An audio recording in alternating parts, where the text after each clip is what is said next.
can't remember just which year, but still back there in those high school days, I remember being at the Wichita Fat Stock Show with my 4-H project of a fat hog. Probably the fat hog that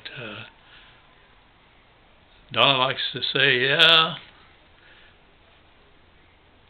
Mr. Polly, who later was a neighbor of my dad's after I left home and he moved over south of Conway Springs. Mr. Polly, she said, still likes to tease me about the fact that I would be all dressed up to come off pig hunting with you, and you'd pick me up for what I thought was a date, and you were out pig shopping. Well, Dad had given up on the fancy spotted pole and China hogs during the war, because all of a sudden that hog, which is again now the kind of hog to raise for the good long slab of bacon, during the war they wanted the fat hog. But anyway, I've got that old hog up there at Wichita Fat Stock Show, and there's a little time to look around, and I like horses. So I'm going around looking at the horses. And my gosh, I'm looking at this one place, one stall, this beautiful horse in there, and the horse is coming over. I'm going to pat it on its little nice nose. And my gosh, as I reached my hand up there, a Dalmatian dog leapt at that hand.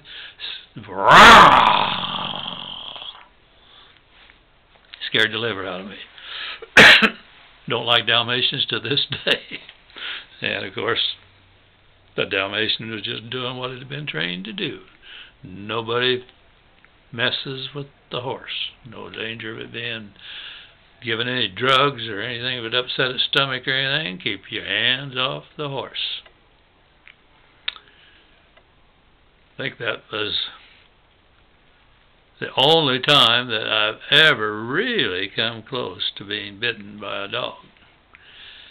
As I say, to this day, I don't really like a Dalmatian dog. I admire them, particularly admire them in those ads with the beer company.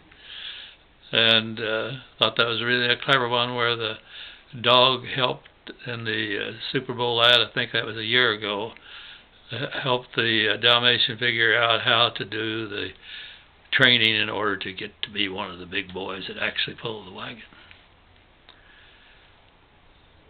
There was quite an art to showing a pig. Sounds dumb, but you wanted to be able to control your pig and to move it around to show off to the best advantage to the judge. And there were awards and ribbons and so on for showmanship, as well as awards for how your pig rated. And by the way, years later I went to I was on a livestock judging team as a 4-H'er and did quite well.